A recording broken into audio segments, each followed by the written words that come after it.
Welcome back to my YouTube channel banking through Kannada. ಇವತ್ತಿನ ವಿಡಿಯೋದಲ್ಲಿ ನಾವು ಈಗ RRB ಸೇರ್ಕೊಳ್ಳೋದು ಬೆಸ್ಟಾ ಅಥವಾ RRB ಬಿಟ್ಟು ಬೇರೆ IBPS ಅಥವಾ SBI ಸೇರ್ಕೋಬೇಕಾ ಅನ್ನೋ ನಿಮ್ಮ ಕನ್ಫ್ಯೂಷನ್ನ ಒಂಚೂರು ಕ್ಲಿಯರ್ ಮಾಡ್ಕೊಳ್ಳೋಣ. ಅಂದರೆ ನೋಡಿ, ಈಗ ನಾನಂತರೂ RRB PO ಆಗಿ ಜಾಯ್ನ್ ಆಗಿದ್ದೀನಿ. ಸೊ ದಟ್ ನಾನು ಒಂದಿಷ್ಟು ಥಿಂಗ್ಸ್ನ ರಿಲೇಟ್ ಮಾಡ್ಬೋದು ಇಲ್ಲಿ. ಓಕೆ, ಆ್ಯಂಡ್ ನಮ್ಮ ಫ್ರೆಂಡ್ಸ್ ಕೂಡ ಜಾಯ್ನ್ ಆಗಿರ್ತಾರೆ. ಅಲ್ಲಿನ ಕಂಡೀಷನ್ಸ್ ಏನಿದೆ, ಯಾವ ಥರ ಅಂತ ನಾನು ಹೇಳ್ತಾ ಹೋಗ್ತೀನಿ. ನಿಮ್ಗೆ ಈ ವಿಡಿಯೋ ಹೆಲ್ಪ್ಫುಲ್ ಆಗ್ಬೋದು. ಓಕೆನಾ? ಸೊ ದಟ್ ನೀವು ಒಂದು ಡಿಸಿಷನ್ ತೊಗೋಬೋದು, ಯಾವುದಕ್ಕೆ ನಾನು ಹೋದರೆ ಬೆಟರು ಅಂತ. ಓಕೆ, ಆ್ಯಂಡ್ ಈಗ ನೋಡಿ, ಫಸ್ಟ್ ಆ್ಯಂಡ್ ಫೋರ್ಮೋಸ್ಟು RRBಯಲ್ಲಿ ಏನು ಅಂದರೆ ಒಂದು ನೆಗೆಟಿವ್ ಶೇಡ್ ಬಗ್ಗೆ ಮಾತಾಡೋಣ. ನೆಗೆಟಿವ್ ಅಂದರೆ ನಾಟ್ ದ್ಯಾಟ್ ನೆಗೆಟಿವ್, ಬಟ್ ಏನು ಹೇಳ್ತೀವಲ್ಲ, ಯಾವ ತೊಂದರೆ ಆಗ್ಬೋದು, ಯಾವ ಥರ ಪ್ರಾಬ್ಲಮ್ಸ್ ಆಗ್ಬೋದು, ಈ ಥರ ಹೇಳೋದಾದರೆ ಫಸ್ಟು ನಾವು ಟ್ರೈನಿಂಗಿಂದ ಸ್ಟಾರ್ಟ್ ಮಾಡೋಣ. ಈಗ ನೀವು ಎಕ್ಸಾಮ್ ಬರೆದ್ರಿ, ಕ್ಲಿಯರ್ ಆಯಿತು, ರಿಸಲ್ಟ್ ಬಂತು. ರಿಸಲ್ಟ್ ಬಂದಾದಮೇಲೆ ನಿಮಗೆ ಡಾಕ್ಯುಮೆಂಟ್ ವೆರಿಫಿಕೇಷನಿಗೆ ಕರೀತಾರೆ. ಡಾಕ್ಯುಮೆಂಟ್ ವೆರಿಫಿಕೇಷನ್ ಮುಗಿಸಾದ್ಮೇಲೆ ಮೇಲ್ ಬರುತ್ತೆ ಪೋಸ್ಟಿಂಗ್ ಅಂತ. ಆವಾಗ ಪೋಸ್ಟಿಂಗ್ ಬಂದಾದ್ಮೇಲೆ ಏನು ಮಾಡ್ತೀರಾ, ನೀವು ಅಲ್ಲಿ ಹೋಗಿ ಸೇರ್ಕೋಬೇಕಾಗುತ್ತೆ. ಓಕೆನಾ? ಸೊ ಸೇರಿಕೊಂಡು ಅಥವಾ ಸೇರ್ಕೊಳ್ಳೋ ಮುಂಚೆನೇ ಅವರು ಟ್ರೈನಿಂಗ್ ಯಾವಾಗಾದರೂ ಕೊಡ್ಬೋದು. ನಮಗೆ ಸೇರಿಕೊಂಡು ಒಂದು 4-5 ದಿನ ಆದಮೇಲೆ ಟ್ರೈನಿಂಗ್ ಇತ್ತು. ಸೊ ಟ್ರೈನಿಂಗ್ ಅಂತ ಬಂದಾಗ ಇಲ್ಲಿ ಏನಿರುತ್ತೆ, ನಮಗೆ ಟ್ರೈನಿಂಗ್ ಓನ್ಲಿ ಫಾರ್ 1 ವೀಕ್ ಇರುತ್ತೆ. ಒಂದೇ ಒಂದು ವಾರ. ನೀವು ನೀವ್ಲಿ ಜಾಯ್ನ್ ಆಗಿದ್ದೀರಾ, ನಿಮಗೆ ಒಂದು ವಾರದಲ್ಲಿ ಅವ್ರು ಏನೆಲ್ಲ ಹೇಳೋಕ್ಕೆ ಸಾಧ್ಯ ಅಲ್ವಾ? ಸೊ ಇಲ್ಲಿ ಒಂದು ವಾರದಲ್ಲಿ ಹೆಂಗೆ ಮಾಡ್ತಾರೆ ಅಂದರೆ, ಅವರು ನಮಗೆ ತಗೊಳ್ಳೋದಾದರೆ 3.5 ಡೇಸು ಪ್ರಾಕ್ಟಿಕಲ್ಸ್ ಹೇಳಿದರು ಆ್ಯಂಡ್ 3.5 ಡೇಸು ಥಿಯರಿ ಪಾರ್ಟ್ ಹೇಳಿದರು. ಸೊ ಇಷ್ಟೇ ಕಲಿತು ನಾವು ಸಾಕಾಗುತ್ತಾ ಬ್ಯಾಂಕಿಂಗಲ್ಲಿ? ಇಲ್ಲ, ಕಲಿಯೋಕ್ಕೆ ಜಾಸ್ತಿನೇ ಇದೆ, ಬಟ್ ಟ್ರೈನಿಂಗು ಅಷ್ಟೊಂದು ಸಫಿಷಿಯೆಂಟ್ ಆಗೋದಿಲ್ಲ. ಓಕೆ, ಸೊ ಫಸ್ಟ್ ಮಾತು ಇದು. ಯಾಕೆಂದರೆ ನೋಡಿ, ಬೇರೆ ಬ್ಯಾಂಕಲ್ಲಿ ತಗೊಳ್ಳಿ, SBI ತಗೊಳ್ಳಿ ನೀವು. ಸೊ SBIಯಲ್ಲಿ ಹೆಂಗಿದೆ ಅಂದರೆ 1 ಮಂತು ಆಲ್ಮೋಸ್ಟ್ ಅವರು ಟ್ರೈನಿಂಗ್ ಕೊಡ್ತಾರೆ. ಅಲ್ಲಿ ಟ್ರೈನಿಂಗ್ ಇರುತ್ತೆ, ಜಾಸ್ತಿ ಕಲಿತೀವಿ, ಆ್ಯಂಡ್ ಅಲ್ಲಿ ಕಲ್ಚರಲ್ ಇವೆಂಟ್ಸು ಅದು ಇದು ಅಂತ ಒಂಥರ ಪ್ರೋಗ್ರಾಮ್ನು ಮಾಡ್ತಾರೆ. ಆ ಥರ ಎಲ್ಲ ಇರುತ್ತೆ. ಬಟ್ ನಮ್ಮ RRBಯಲ್ಲಿ ಬಂದರೆ ಟ್ರೈನಿಂಗ್ ಒಂದೇ ವಾರ ಕೊಡೋದು. ಓಕೆ, ಫಸ್ಟ್ ಥಿಂಗ್ ಇದಾಯಿತು. Next welcome kit. Welcome kit ಅಂದರೆ ಏನು, ನೀವು ನೋಡಿರ್ತೀರ ಎಷ್ಟೊಂದು ವೀಡಿಯೋಸಲ್ಲಿ, ಯೂಟ್ಯೂಬ್ ವೀಡಿಯೋಸಲ್ಲಿ ಅಥವಾ ಶಾರ್ಟ್ಸಲ್ಲಿ SBI ಅವರು ಅಪ್ಲೋಡ್ ಮಾಡಿರ್ತಾರೆ ಮೈ ವೆಲ್ಕಮ್ ಕಿಟ್ ಅಂತ. ಏನಂದರೆ ಅದು ವೆಲ್ಕಮ್ ಕಿಟ್ ಅಂದರೆ ಒಂದು ಬ್ಯಾಗ್ ಕೊಟ್ಟಿರ್ತಾರೆ, ಅದು ಒಂದು ಬಾಕ್ಸ್ ಕೊಟ್ಟಿರ್ತಾರೆ. ಅದರಲ್ಲಿ ಅವರ ಐಡೆಂಟಿಟಿ ಕಾರ್ಡ್ ಆಗಿರ್ಬೋದು, ಅವರ ಬಾಟಲ್ಸ್ ಆಗಿರ್ಬೋದು, ಬಾಯ್ಸ್ ಆಗಿದ್ರೆ ವ್ಯಾಲೆಟ್ ಆಗಿರ್ಬೋದು, ಟೈ ಆಗಿರ್ಬೋದು, ಪೆನ್ ಆಗಿರ್ಬೋದು, ಡೈರಿ ಆಗಿರ್ಬೋದು, ಈ ಥರ ಎಲ್ಲನೂ ಒಂದು ಬಾಕ್ಸಲ್ಲಿ ಇಟ್ಟು ಅದನ್ನ ಬ್ಯಾಗ್ ಥರ ಪ್ಯಾಕ್ ಮಾಡಿ ಕೊಟ್ಟಿರ್ತಾರೆ. ಅದನ್ನೇ ನಾವು ವೆಲ್ಕಮ್ ಕಿಟ್ ಅಂತ ಕರಿತೀವಿ. ಸೊ ನಮ್ಮ RRB PO ಕೊಡ್ತಿದ್ರು, ಪ್ರೀವಿಯಸ್ ಇಯರ್ಸಲ್ಲಿ ಕೊಟ್ಟಿದ್ದಾರಂತೆ. ಬಟ್ ಈಗ ಒಂದು ಸ್ವಲ್ಪ ವರ್ಷಗಳಿಂದ ಅವರು ಕೊಡೋದು ನಿಲ್ಲಿಸಿದ್ದಾರೆ. ಅದೇನೋ ಬೇರೆ ರೀಸನ್ ಇದೆ, ಬಟ್ ಮತ್ತೆ ಅವ್ರು ಸ್ಟಾರ್ಟ್ ಮಾಡ್ತಿದ್ದಾರೆ. ಆ್ಯಂಡ್ ಏನಿಗೂ ಮುಂದಿನ ವರ್ಷ ಕೊಡ್ಬೋದು ಕೂಡ, ಚಾನ್ಸಸ್ ತುಂಬಾ ಇದೆ. ಬಟ್ ನಮಗೆ ಆ ಥರ ನೋಡೋದಾದರೆ ವೆಲ್ಕಮ್ ಕಿಟ್ ಇಲ್ಲ. ಓಕೆ, ಆ್ಯಂಡ್ ನಮ್ಮದೇ ಆದ ಬಾಟಲ್ ಇಲ್ಲ, ಡೈರಿ ಇಲ್ಲ. ಅದೇನೋ ಒಂಥರ ಫೀಲಿಂಗ್ ಇರುತ್ತೆ ಅಲ್ವಾ, ನಮ್ಮ ಬ್ಯಾಂಕಿಂದ ಬಂದಿರುವಂಥ ಬಾಟಲು, ಅದ್ರ ಮೇಲೆ ನೇಮ್ ಇರುತ್ತೆ, ಟ್ಯಾಗ್ ಇರುತ್ತೆ, ಡೈರಿ ಇದ್ದರೆ ಅದ್ರ ಮೇಲೆ ಹೆಸರು ಇರುತ್ತೆ, ಪೆನ್ ಇರುತ್ತೆ. ಸೊ ಒಂಥರ ಅದು ಎಮೋಷ್ನಲಿ ಅಟ್ಯಾಚ್ ಆಗ್ತೀವಿ ಅದಕ್ಕೆ. ಬಟ್ ನಮ್ಗೆ ಅದು ಕೊಡಲ್ಲ. ನೆಕ್ಸ್ಟು ಇನ್ನೊಂದು ಹೇಳೋದಾದರೆ ಐಡೆಂಟಿಟಿ ಕಾರ್ಡು. ಈಗ ನಿಮಗೆ SBIಯಲ್ಲಿ ಹಂಗೆಲ್ಲ ಜಾಯ್ನ್ ಆಗಿದ್ದೀರಿ ಅಂದರೆ ಇಮಿಡಿಯೇಟಾಗಿ ನಿಮಗೆ ವೆಲ್ಕಮ್ ಕಿಟ್ ಕೊಡ್ತಾರೆ. ಅದರಲ್ಲೆಲ್ಲ ಐಡೆಂಟಿಟಿ ಕಾರ್ಡ್ ಎಲ್ಲನೂ ಕೊಟ್ಟಿರ್ತಾರೆ. ಸೊ ನಮ್ಮ ಕಡೆ ಹೆಂಗೆ ಅಂದರೆ, ನಾನೀಗ ಜಾಯ್ನ್ ಆಗಿ ಇದು 3rd ಮಂತ್ ರನ್ನಿಂಗು. ಓಕೆನಾ? February 21st ನನ್ನ ಜಾಯ್ನಿಂಗ್ ಆಯಿತು. ಈಗ 3rd ಮಂತ್ ರನ್ನಿಂಗ್ ಇದೆ. ಬಟ್ ಇವಾಗಲೂ ಕೂಡ ನನಗೆ ಇನ್ನೂ ಐಡೆಂಟಿಟಿ ಕಾರ್ಡ್ ಕೊಟ್ಟಿಲ್ಲ. ಸೊ ನಾವು ಟ್ರೈನಿಂಗಲ್ಲಿ ಕೇಳಿದ್ವಿ ಯಾವಾಗ ಕೊಡ್ತೀರಾ ಅಂತ. ಅವ್ರು ಹೇಳಿದ್ರು ಪೋಸ್ಟ್ ಮಾಡ್ತೀವಿ, ಒಂಚೂರು ಲೇಟ್ ಆಗುತ್ತೆ ಅಂತ. So 3rd month. ಓಕೆ, ಇನ್ನೂ ನಾನು ಐಡೆಂಟಿಟಿ ಕಾರ್ಡ್ ತೊಗೊಂಡಿಲ್ಲ. ಓಕೆ, ಈ ಥರ ಸ್ವಲ್ಪ ಪ್ರಾಸೆಸ್ ಸ್ಲೋ ಇದೆ ಇಲ್ಲಿ. ಓಕೆ, ನೆಕ್ಸ್ಟು ಇವಾಗ ಪೋಸ್ಟಿಂಗ್ ಅಂತ ಬಂದಾಗ RRB specially meant for rural posting. ಗೊತ್ತು ಅಲ್ವಾ ನಿಮಗೆ?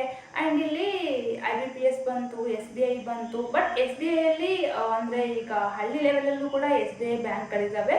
ಬಟ್ RRB ಅಂತ ಬಂತು ಅಂದರೆ ಸಿಟಿ ಲೆವೆಲಲ್ಲಿ ಬ್ಯಾಂಕ್ಗಳು ಕಡಿಮೆ. ಅದರಲ್ಲೂ ನ್ಯೂಲಿ ಜಾಯ್ನ್ ಆಗಿರುವಂತಹ ಆಫೀಸರ್ಸಿಗೆ ಅವರು ಸಿಟಿ ಲೆವೆಲ್ ಬ್ಯಾಂಕಿಂಗು ಕೊಡಲ್ಲ, ಅಂದರೆ ಸಿಟಿ ಲೆವೆಲ್ ಬ್ರ್ಯಾಂಚಸ್ ಕೊಡಲ್ಲ. ಅವರು ಫಸ್ಟಿಗೆ ಅವ್ರನ್ನ ಹಾಕೋದು ರೂರಲ್ ಲೆವೆಲಿಗೆ ಹಾಕ್ತಾರೆ, ವಿಲೇಜ್ ಲೆವೆಲಲ್ಲೇ ಹಾಕ್ತಾರೆ. ಅದು ಅದೇ ಥರ ನಡೀತಾ ಬಂದಿದೆ. ಓಕೆ, ಆ್ಯಂಡ್ ಯಾವಾಗ ನಿಮಗೆ ಎಕ್ಸ್ಪೀರಿಯನ್ಸ್ ಆಗಿ ಜಾಸ್ತಿ ವರ್ಷ ಆಯಿತು ಅಂದ್ಕೊಳ್ಳಿ, ಆವಾಗ ನಿಮಗೆ ಸಿಟಿಗೆ ಟ್ರಾನ್ಸ್ಫರ್ ಕೊಡ್ತಾರೆ. ಬಟ್ ಸ್ಟಾರ್ಟಿಂಗ್ ನೀವು ಜಾಯ್ನ್ ಆದಾಗ ಪೋಸ್ಟಿಂಗ್ ನಿಮಗೆ ರೂರಲ್ ಪೋಸ್ಟಿಂಗೇ ಇರುತ್ತೆ. ಬಟ್ ಇಲ್ಲಿ ರೂರಲ್ ಪೋಸ್ಟಿಂಗ್ ಏನೋರು ಹಾಕ್ಬಿಡ್ತಾರೆ. ರೂರಲ್ ಅಂದರೆ ನೀವು ಜಸ್ಟ್ ಇಮ್ಯಾಜಿನ್ ಮಾಡ್ಕೋಬೋದು. ಅಲ್ಲಿ ನಮಗೆ ಏನಂತಾರಲ್ಲ ಓಡಾಡೋಕ್ಕೆ, ಐ ಮೀನ್ ಟ್ರಾನ್ಸ್ಪೋರ್ಟಿಗೆ, ಅಲ್ಲಿ ಟ್ರಾನ್ಸ್ಪೋರ್ಟ್ ಮಾಡ್ಕೊಳಕ್ಕೆ ಅಂದರೆ ವೆಹಿಕಲ್ಸು ಬೇಕಾಗುತ್ತೆ, ಅಥವಾ ಬಸ್ ವ್ಯವಸ್ಥೆ ನೋಡ್ಕೊಳ್ಳಿ, ಆಟೋ ವ್ಯವಸ್ಥೆ ನೋಡ್ಕೊಳ್ಳಿ, ಅದು ನಮ್ಗೆ ಬೇಕಾಗುತ್ತೆ. ಆ್ಯಂಡ್ ರೂರಲ್ ಪೋಸ್ಟಿಂಗ್ ಅಂತ ಬಂದಾಗ ಅಲ್ಲಿ ನಮಗೆ ಇರಬೇಕು ಅಂದರೆ PG ವ್ಯವಸ್ಥೆ ಇರಲ್ಲ. ಆ್ಯಂಡ್ ಮನೆಗಳು ತೊಗೋಬೇಕಂದ್ರೆ ಅಷ್ಟೊಂದು ಚೆನ್ನಾಗಿರೋ ಮನೆಗಳು ಸಿಗಲ್ಲ. ಅಂದರೆ ಸ್ವಲ್ಪ ಡಿಫಿಕಲ್ಟಿ ಆಗುತ್ತೆ ಅಲ್ಲಿ ನಮಗೆ, ಅಲ್ವಾ? ಸೊ ಯಾವುದಾಗುತ್ತೋ ಅದನ್ನ ನಾವು ಅಡ್ಜಸ್ಟ್ ಮಾಡ್ಕೊಳ್ಳೇಬೇಕಾಗುತ್ತೆ. ಒಂದು, ಅಲ್ಲಿ ಯಾವುದು ಮನೆಗಳು ಸಿಗುತ್ತಾವೋ ಅಲ್ಲೇ ಬಾಡಿಗೆ ತಗೋಬೇಕು, ಅಥವಾ ನಾವು ನಿಯರ್ ಬೈ ಆ ಪ್ಲೇಸಿಗೆ ನಿಯರ್ ಬೈ ಯಾವ ಪ್ಲೇಸ್ ಇದನ್ನೋ ಅಲ್ಲಿ ಡೈಲಿ ಅಪ್ ಆ್ಯಂಡ್ ಡೌನ್ ಮಾಡಬೇಕಾಗುತ್ತೆ. ಬೇರೆ ಕಡೆ PG ತೊಗೊಂಡು ಅಥವಾ ಬೇರೆ ಕಡೆ ರೂಮ್ ತೊಗೊಂಡು ಡೈಲಿ ಒಂದಿಷ್ಟು ಡಿಸ್ಟೆನ್ಸ್ಗೆ ನೀವು ಅಪ್ ಆ್ಯಂಡ್ ಡೌನ್ ಮಾಡಬೇಕಾಗುತ್ತೆ. ಅದರಲ್ಲೂ ಅಪ್ ಆ್ಯಂಡ್ ಡೌನ್ ಮಾಡಬೇಕಂದ್ರೆ ಕರೆಕ್ಟ್ ಟೈಮಿಂಗ್ಸಿಗೆ ಬಸ್ ಇರುತ್ತೆ. ಆ ಬಸ್ಸುಗಳು ಮಿಸ್ ಆಯ್ತಂದ್ರೆ ನೆಕ್ಸ್ಟ್ ನಿಮಗೆ ಸಿಗೋದೇ ಇಲ್ಲ ಬಸ್ಗಳು, ಅಷ್ಟು ತೊಂದರೆ ಇರುತ್ತೆ. ಓಕೆನಾ? ಸೊ ರೂರಲ್ ಪೋಸ್ಟಿಂಗ್ ಅಂದರೆ ಈ ಥರ ಎಲ್ಲನೂ ತೊಂದರೆ ಇರುತ್ತವೆ. ಯಾಕೆಂದರೆ ನಮ್ಮ ಫ್ರೆಂಡ್ಸು ಸೇರ್ಕೊಂಡಿದ್ದಾರಲ್ವಾ, ಅವ್ರಿಗೆ ನಾನು ನೋಡಿದ್ದೀನಿ, ಅವರಿಗೆ ತುಂಬ ಕಷ್ಟ ಆಗ್ತಿದೆ. ಅಪ್ ಆ್ಯಂಡ್ ಡೌನ್ ಮಾಡೋರಿಗೂ ಕಷ್ಟ ಆಗ್ತಿದೆ. ಬಸ್ ಮಿಸ್ ಮಾಡ್ಕೊಂಡ್ಬಿಟ್ರೆ ಮತ್ತೆ ನೈಟ್ ಯಾವಾಗೋ ಬಸ್ ಇದೆ ಅವರಿಗೆ, ಒಂದೊಂದ್ಸಲ ಬಸ್ ಸಿಕ್ಕಿಲ್ಲ ಅಂತ ಅಲ್ಲೇ ಕೂಡ ಇದ್ದಾರೆ ಅವರು. ಈ ಥರನೂ ಆಗುತ್ತೆ. Okay.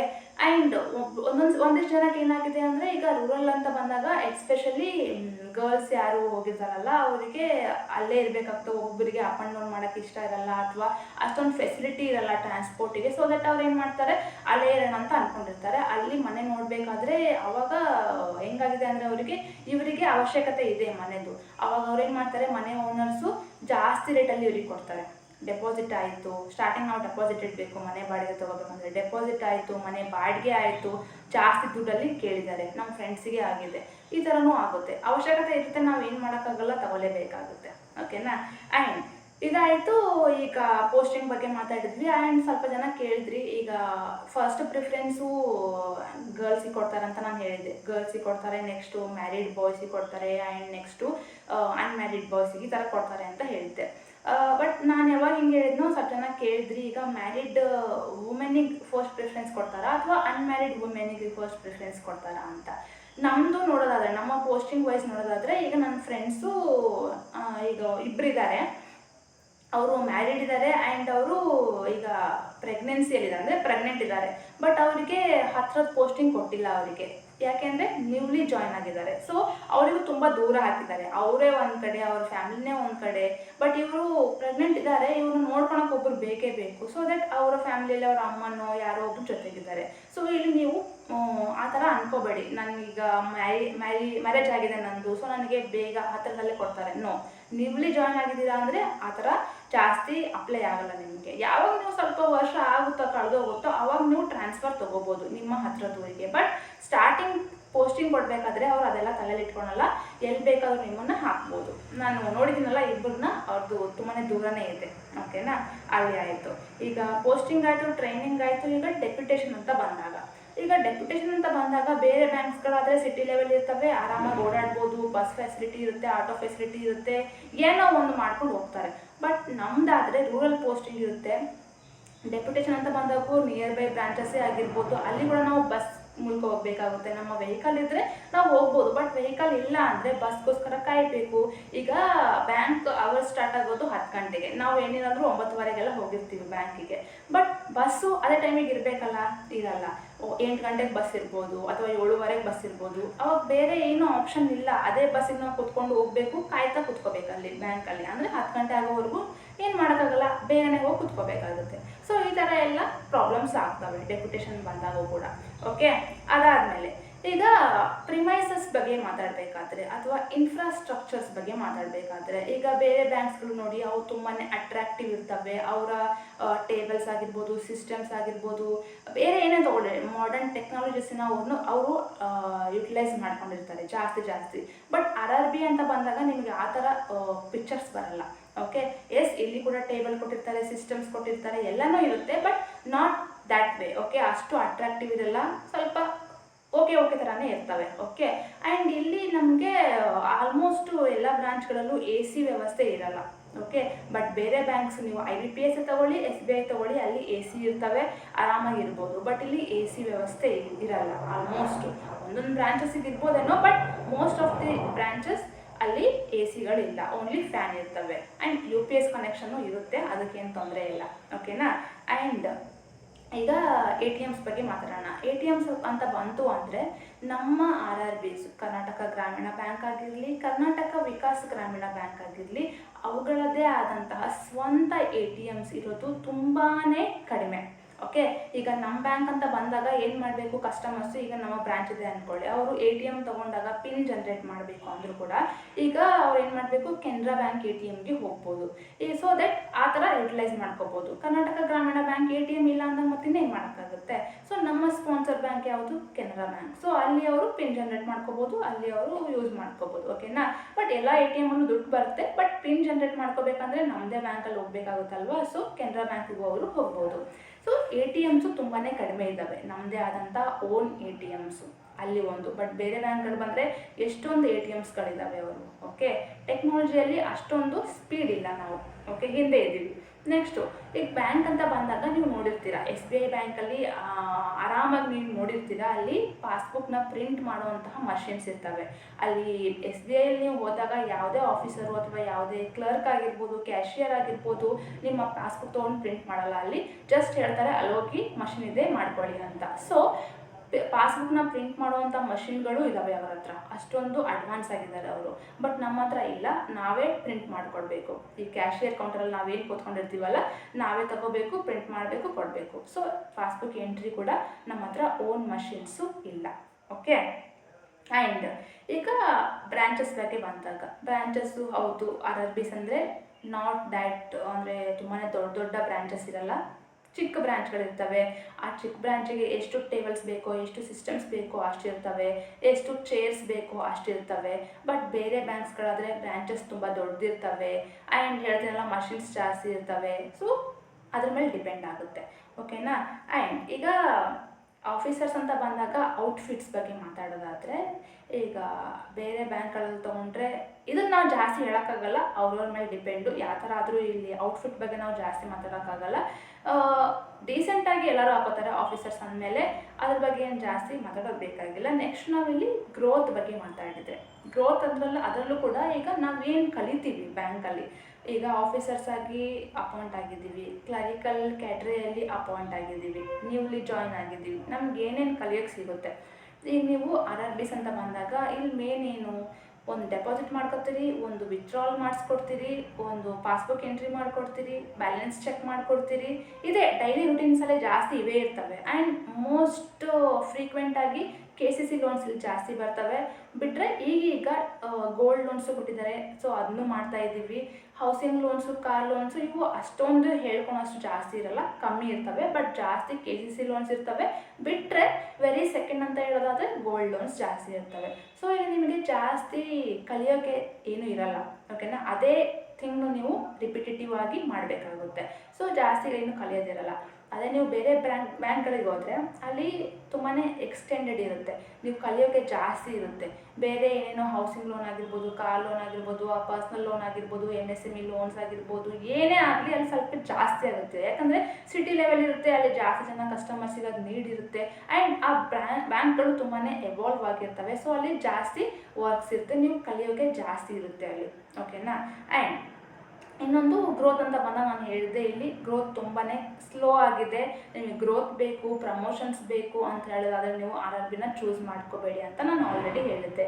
So other than R R B ಇದ್ದರೆ ನಿಮಗೆ ಗ್ರೋತು ಸ್ವಲ್ಪ ಫಾಸ್ಟರ್ ಆಗಿ ಇರುತ್ತೆ. ಓಕೆನಾ. ಆ್ಯಂಡ್ ಪ್ರಮೋಷನ್ಸ್ ಬಗ್ಗೆ ನಾನು ಹೇಳಿದ್ದೆ, ಪ್ರಮೋಷನ್ಸ್ನು ತುಂಬಾ ಸ್ಲೋ ಇಲ್ಲಿ. ಏನಿಲ್ಲ ಅಂದರೂ ನೀವು 5 ರಿಂದ 6 ವರ್ಷ ಅಂದರೂ ಕಾಯಲೇಬೇಕು ಒಂದರಿಂದ ಇನ್ನೊಂದು ಸ್ಕೇಲಿಗೆ ಪ್ರಮೋಟ್ ಆಗಬೇಕು ಅಂದರೆ. ಬಟ್ ಬೇರೆ ಬ್ಯಾಂಕಲ್ಲಿ ಇದು ಕಮ್ಮಿ, ಅಂದರೆ ಟೈಮ್ ಪೀರಿಯಡ್ ಕಮ್ಮಿ ತಗೋತಾರೆ ಪ್ರಮೋಷನ್ ಕೊಡೋಕ್ಕೆ. ಬಟ್ ನಮ್ಮ ಆರ್ ಆರ್ ಬಿಯಲ್ಲಿ ತುಂಬ ಸ್ಲೋ ಆಗುತ್ತೆ. ಓಕೆ, ಇದಿಷ್ಟು ಏನೇನಿದೆ ಏನೇನಿಲ್ಲ ಅಂತ ಹೇಳಿದೆ. ಈಗ ಏನು ನೆಗೆಟಿವ್ ಶೇಡ್ಸ್ ಅಂತ ನೋಡಿದ್ವಿ, ಈಗ ಪಾಸಿಟಿವ್ ವರ್ಷನ್ ನೋಡೋಣ. ಆರ್ ಆರ್ ಬಿ ಅಂದರೆ ಅದೇನು ಅಷ್ಟು ಚೀಪರ್ ಅಲ್ವಾ. ಸೊ ಅದ್ರ ಬಗ್ಗೆ ಅಡ್ವಾಂಟೇಜಸ್ನೂ ಇದ್ದಾವೆ, ಅದನ್ನು ನಾವಿವಾಗ ನೋಡೋಣ. ಸೊ ನಾವಿವಾಗ ಪಾಸಿಟಿವ್ ಸೈಡ್ಸಲ್ಲಿ ನೋಡೋದಾದರೆ, ಫಸ್ಟ್ ಆ್ಯಂಡ್ ಫಾರ್ಮೋಸ್ಟ್ ಪೋಸ್ಟಿಂಗ್ ಅಂತ ಬಂತು. ಸೊ ನಮಗೆ ವಿತಿನ್ ಕರ್ನಾಟಕನೇ ಸಿಗುತ್ತೆ, ಪ್ಲಸ್ ಪಾಯಿಂಟ್. ಯಾಕೆಂದರೆ ಬೇರೆ ಐ ಬಿ ಪಿ ಎಸ್ ತೊಗೊಳ್ಳಿ, ಎಸ್ ಬಿ ಐ ತೊಗೊಳ್ಳಿ, ಪ್ಯಾನ್ ಇಂಡಿಯಾ ಅಂದರೆ ಇಂಡಿಯಾದಲ್ಲಿ ಯಾವ ಸ್ಟೇಟಿಗಾದರೂ ನಿಮ್ಮನ್ನು ಹಾಕ್ಬೋದು ಅಲ್ವಾ. ಬಟ್ RRB ಅಂತ ಬಂದಾಗ ವಿತಿನ್ ಸ್ಟೇಟೇ ಅವ್ರು ಹಾಕಬೇಕು, ಪ್ರೊವೈಡೆಡ್ ಯಾವ ಡಿಸ್ಟಿಕ್ ಬೇಕಾದರೂ ಅವರು ಹಾಕ್ಬೋದು. ಬಟ್ ನಮಗೊಂದು ಸ್ಟ್ರಾಂಗ್ ಫೀಲಿಂಗ್ ಇರುತ್ತೆ, ನಮ್ಮಲ್ಲೇ ನಾವಿದ್ದೀವಿ, ಕರ್ನಾಟಕದಲ್ಲೇ ನಾವಿದ್ದೀವಿ. ಸೊ ಅಲ್ಲಿ ಜಾಸ್ತಿ ಭಯ ಇರಲ್ಲ. ಬೇರೆ ಕಡೆ ಹೋದರೆ ಆ ಲ್ಯಾಂಗ್ವೇಜ್ ನಮಗೆ ಗೊತ್ತಿರಲ್ಲ, ಯಾವ ಥರ ನಾವು ಕಮ್ಯುನಿಕೇಟ್ ಮಾಡಬೇಕು, ಭಯ ಇರುತ್ತೆ. ಬಟ್ ಕರ್ನಾಟಕದಲ್ಲೇ ಇದ್ದೀರಾ ಅಂದರೆ ಆ ಭಯನೇ ಇಲ್ಲ, ಆರಾಮಾಗಿ ಇರ್ಬೋದು. ಆ್ಯಂಡ್ ನಿಮ್ಮ ಫ್ಯಾಮಿಲಿ ಮೆಂಬರ್ಸ್ಗೆ ಟೈಮ್ ಕೊಡ್ಬೋದು, ನಿಮ್ಮ ಫ್ರೆಂಡ್ಸ್ ಜೊತೆ ಟೈಮ್ ಸ್ಪೆಂಡ್ ಮಾಡ್ಬೋದು. ಏನಾದರೂ ಎಮರ್ಜೆನ್ಸಿ ಕಂಡೀಷನ್ಸ್ ಇದ್ದರೆ ನೀವು ಆರಾಮಾಗಿ ಹೋಗಿ ಬರ್ಬೋದು ಅಲ್ವಾ. ನೈಟ್ ಬಿಟ್ಟರೆ ಬೆಳಗ್ಗೆ ಅಲ್ಲಿ ಇರ್ತೀರಾ, ತುಂಬ ದೂರ ಅಂದ್ಕೊಂಡ್ರು ಕೂಡ. ಬಟ್ ಪ್ಯಾನ್ ಇಂಡಿಯಾ ಲೆವೆಲಲ್ಲಿ ನಿಮಗೆ ಕೊಟ್ಟರು, ಬೇರೆ ಸ್ಟೇಟಲ್ಲಿ ಕೊಟ್ಟರು ಅಂದರೆ ಇವಾಗ ಏನೋ ಎಮರ್ಜೆನ್ಸಿ ಬಂತು ಅಂತ ಅಂದ್ಕೊಳ್ಳಿ, ಅವಾಗ ಏನು ಮಾಡ್ತೀರಾ ನೀವು, ಬೇಗನೆ ನೀವು ಯಾವುದೇ ಟ್ರೈನ್ ಟಿಕೆಟು ಬುಕ್ ಮಾಡೋಕ್ಕಾಗಲ್ಲ. ಯಾಕಂದರೆ ಈಗ ಹೆಂಗಾಗ್ಬಿಟ್ಟಿದೆ ಅಂದರೆ ಟ್ರೈನ್ ಟಿಕೆಟ್ ಬುಕ್ ಮಾಡಬೇಕು ಅಂದ್ರೂ 1 ತಿಂಗಳು ಮುಂಚೆನೇ ಬುಕ್ ಮಾಡಬೇಕು, ಇಲ್ಲಾಂದರೆ ಸೀಟೇ ಸಿಗಲ್ಲ, ಅಷ್ಟೊಂದು ಇದಾಗ್ಬಿಟ್ಟಿದೆ. ಸೊ ಸಮ್ವೇರ್ ಈ ಥರ ನೋಡೋದಾದರೆ RRBಸು ಬೆಸ್ಟು. ನೆಕ್ಸ್ಟು, ಈಗ ಒಂದು ನೀವು ಸರ್ವಿಸ್ ಕೊಡ್ತಿದ್ದೀರಾ ಹೌದಾ. ಯಾವುದೇ ಬ್ಯಾಂಕ್ ಅಂತ ಬಂದ್ರೂ ಅಲ್ಲಿ ಆಫೀಸರ್ಸ್ ಕೆಲಸ ಏನಾಗಿರುತ್ತೆ, ಬ್ಯಾಂಕಲ್ಲಿ ಕೆಲಸ ಮಾಡುವಂಥ ಆಫೀಸರ್ಸು ಬರುವಂಥ ಕಸ್ಟಮರ್ಸಿಗೆ ಸರ್ವಿಸ್ ಕೊಡ್ತಾರೆ ಅಲ್ವಾ. ಸೊ ಇಲ್ಲೇನು ನೀವು RRBಸಲ್ಲಿ ಕುತ್ಕೊಂಡು ನೀವೇನು ಕೆಲಸ ಮಾಡ್ತಿದ್ದೀರಾ, ಪೂರ್ ಪೀಪಲ್ ತಗೊಳ್ಳಿ, ಅಥವಾ ರೂರಲ್ ವಿಲೇಜ್ ಲೆವೆಲಲ್ಲಿರೋ ಪೀಪಲ್ ತಗೊಳ್ಳಿ, ಅಥವಾ ಇಲ್ಲಿಟ್ರೇಟ್ ಪೀಪಲ್ ಇಲ್ಲಿ ಜಾಸ್ತಿ ಇರ್ತಾರೆ, ನಿಮ್ಮ ಕಸ್ಟಮರ್ಸು ಅವರೇ ಆಗಿರ್ತಾರೆ.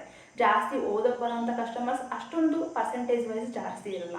ಓಕೆ, ಅದೇ ನೀವು ಬೇರೆ ಬ್ಯಾಂಕ್ಗಳಲ್ಲಿ ತೊಗೊಂಡ್ರೆ ಸಿಟಿ ಲೆವೆಲ್, ಅದು ಎಲ್ಲರೂ ಆಲ್ಮೋಸ್ಟ್ ಓದಿರ್ತಾರೆ, ಲಿಟ್ರೇಟ್ ಪೀಪಲ್ ಇರ್ತಾರೆ.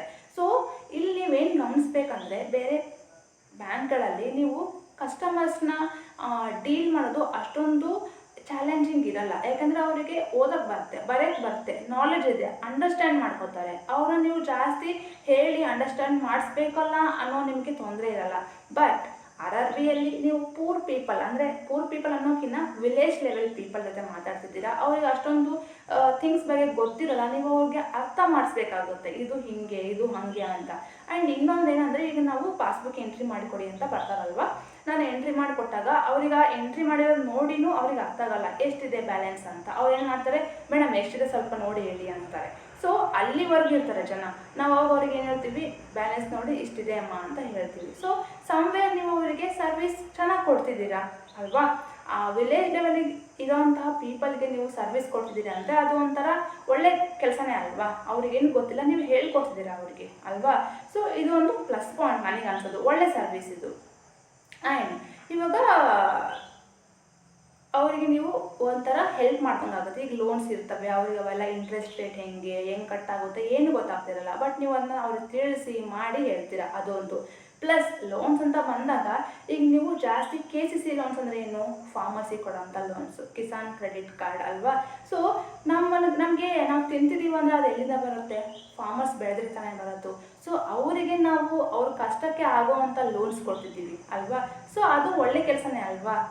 ಅದೇ ನನಗೆ ಅದೊಂದು ಚೆನ್ನಾಗಿ ಅನಿಸುತ್ತೆ. ಸೊ ಅದು ನೀವು ಒಳ್ಳೆಯದಲ್ಲ ಅಂತ ಅಪ್ರಿಷಿಯೇಟ್ ಮಾಡ್ಕೋಬೇಕು. Okay, and ಅದೊಂದಾಯಿತು. ನೆಕ್ಸ್ಟು, ಈಗ ಹೆಂಗೆ ಅಂದರೆ ಬೇರೆ ಬ್ಯಾಂಕ್ಸ್ಗಳಲ್ಲಿ ಕಸ್ಟಮರ್ಸ್ ಬರ್ತಾರೆ, ದೊಡ್ಡ ಬ್ರ್ಯಾಂಚ್ಗಳಿರ್ತವೆ, ಆ್ಯಂಡ್ ಆಫೀಸರ್ಸ್ ಜಾಸ್ತಿ ಇರ್ತಾರೆ, ಮ್ಯಾನೇಜರ್ದು ಕ್ಯಾಬಿನ್ನೇ ಸಪ್ರೇಟಾಗಿ ಬೇರೆ ಇರುತ್ತೆ.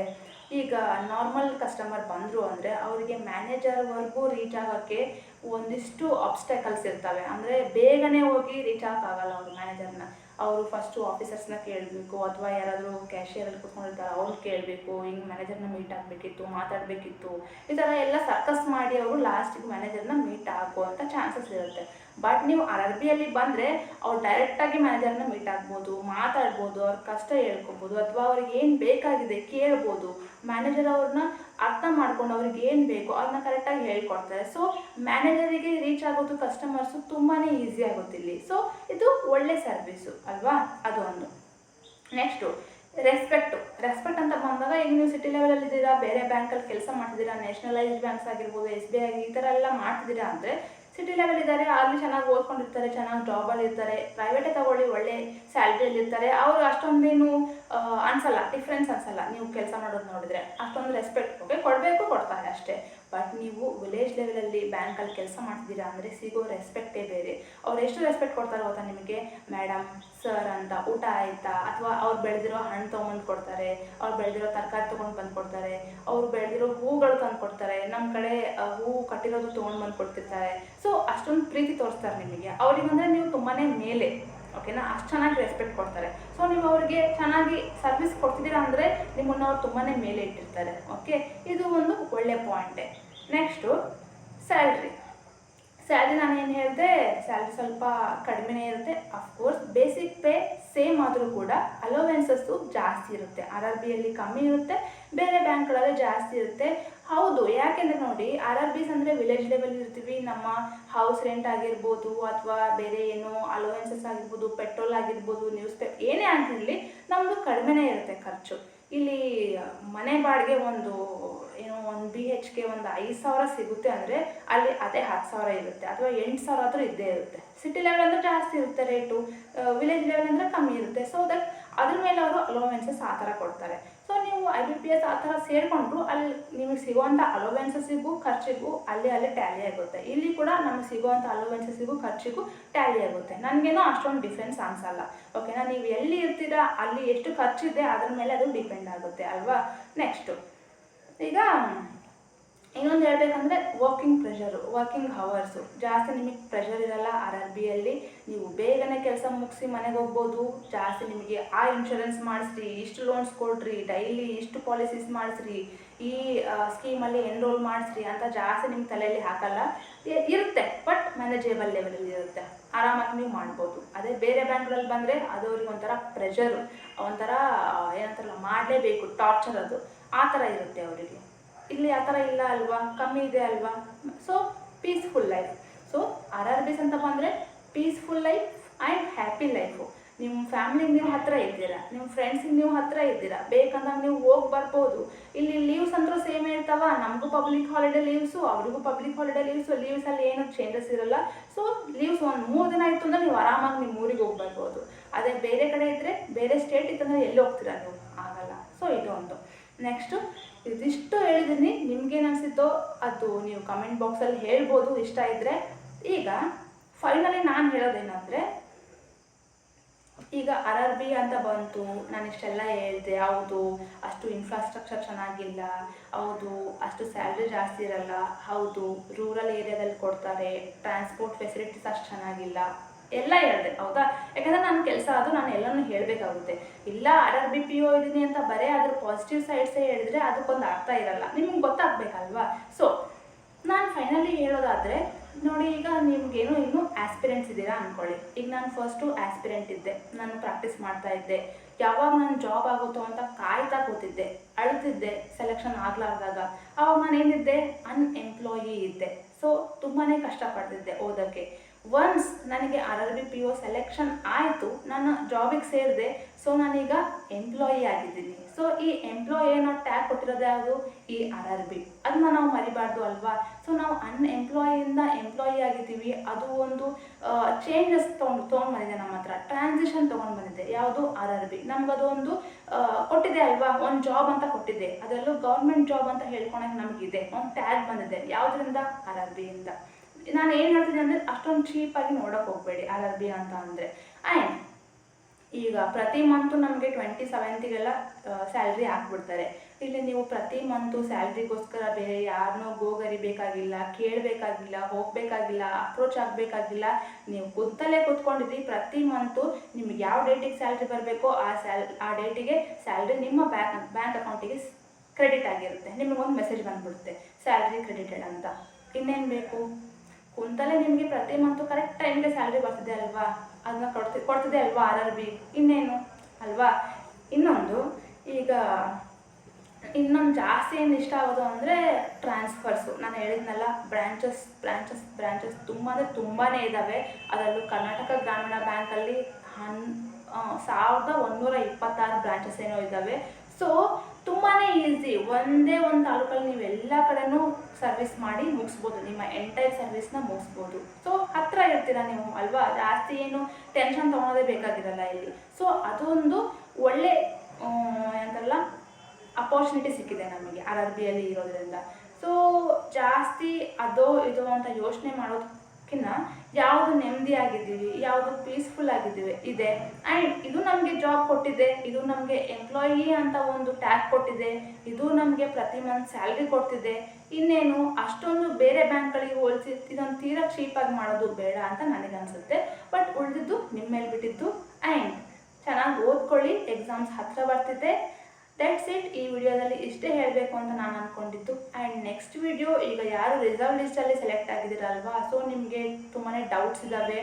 DV ಯಾವಾಗ ಕರೀತಾರೆ, ಆ್ಯಂಡ್ ಪೋಸ್ಟಿಂಗ್ ಯಾವಾಗ ಕೊಡ್ತಾರೆ, ಎಷ್ಟು ಟೈಮ್ ಹಿಡಿಬೋದು, ಯಾವ್ಯಾವ ಡಾಕ್ಯುಮೆಂಟ್ಸ್ ನಾವು ರೆಡಿ ಮಾಡ್ಕೋಬೇಕು, ಎಷ್ಟೊಂದು ನಿಮಗೆ ಕ್ವಶನ್ಸ್ ಇದ್ದಾವೆ. ನನಗೆ ಎಲ್ಲರೂ ಟೆಲಿಗ್ರಾಮಲ್ಲಿ ಜಾಸ್ತಿ ಜನ ಕ್ವಶನ್ಸ್ ಕೇಳ್ತಾನೆ ಇದ್ದೀರಾ.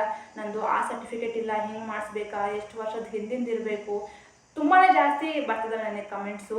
ಆಮೇಲೆ ಸೊ ಅದನ್ನೆಲ್ಲ ತಲೆಯಲ್ಲಿ ಇಟ್ಕೊಂಡು ನಾನು ಒಂದು ವಿಡಿಯೋ ಮಾಡ್ತಿದ್ದೀನಿ, ನೆಕ್ಸ್ಟ್ ವಿಡಿಯೋ ಅಪ್ಲೋಡ್ ಮಾಡ್ತೀನಿ. ಸೊ ಅಲ್ಲಿ ನಿಮ್ಮ ಎಲ್ಲ ಕ್ವೆರೀಸ್ನು ಕ್ಲಿಯರ್ ಆಗುತ್ತೆ ಅಂತ ನಾನು ಅನ್ಕೋತೀನಿ. ತಪ್ಪಲಾರ್ದೆ ಆ ವಿಡಿಯೋ ಕೂಡ ನೋಡಿ, ಓಕೆನಾ? And that's it. ಮತ್ತೆ ಮುಂದಿನ ವಿಡಿಯೋಲಿ ಸಿಗೋಣ. ಟೇಕ್ ಕೇರ್, ಬಾಯ್.